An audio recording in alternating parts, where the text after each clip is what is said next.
Ayun, lakas.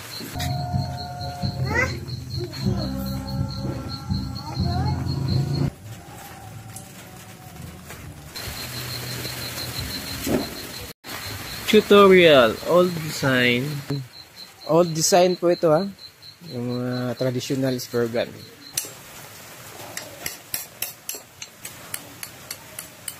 Traditional simple spur gun tutorial. Please subscribe and follow my YouTube channel and Facebook page. So bago na yan, katingin muna natin to. Cut. So guys, yan.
So, ito yung gawin natin yung trigger mga katoso.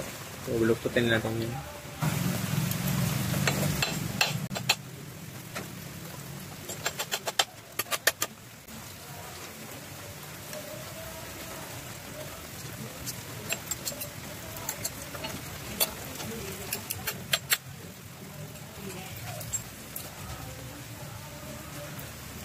So, yan na po, nabuluktot po natin. At, ano natin natin.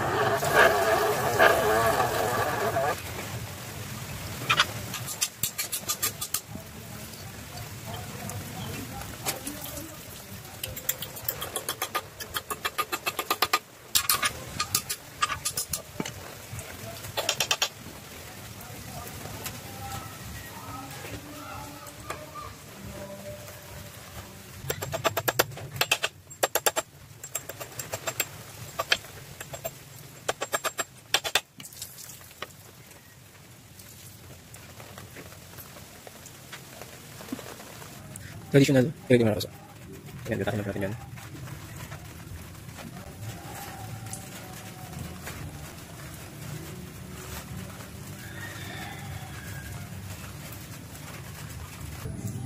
So, baluktutin natin yan mga katoso.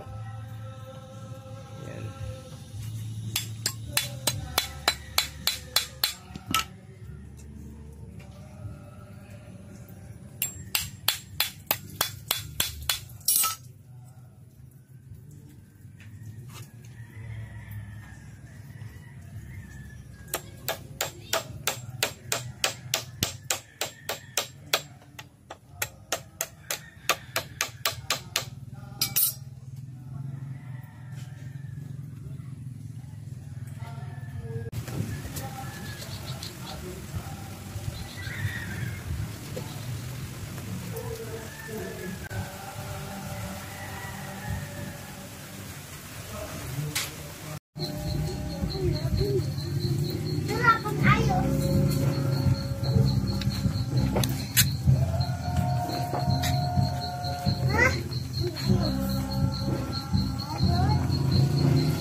So, ito yung rubber na gamitin natin, 6mm na rubber.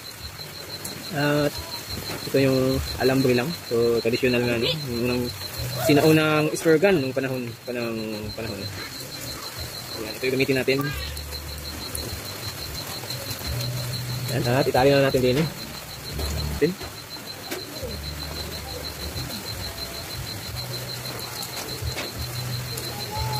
Ayan, sobrang dali lang po mga tusok kung gusto natin mamana ng kung wala man tayong gamit.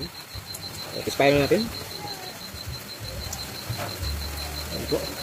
Traditional spur gun o old design spur gun.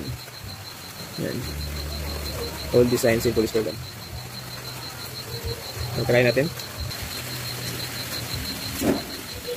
Lakas. So, ayan na po mga katusok. Bilis lang po natin magawa. Isang oras lang tapos. Yan.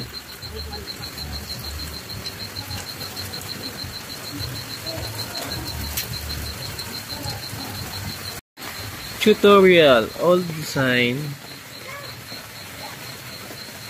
Yan mga katusok. Yan, may tutorial po tayong bago. Yan. Old design po ito ha. Yung traditional spur gun. So, ayan. So, pakita ko sa inyo yung tutorial nito. Yan mga katusok. Sa hindi pa naka-subscribe and follow sa ating channel, ating YouTube channel, Brian the Gifted, ang ating Facebook page, Bungo Spur Gun. So, yan, may panibago po tayong tutorial sa mga old spur gun. So, yun mga katusok, pakita ko na sa inyo kung paano. So, yan. So, try natin. Try natin yung ating bagong gawa na spur gun, na old spur gun. Yan, try natin mga katusok. Ayun, lakas. Ayun. Baon na baon mga katusok. Pwede na pang danggit.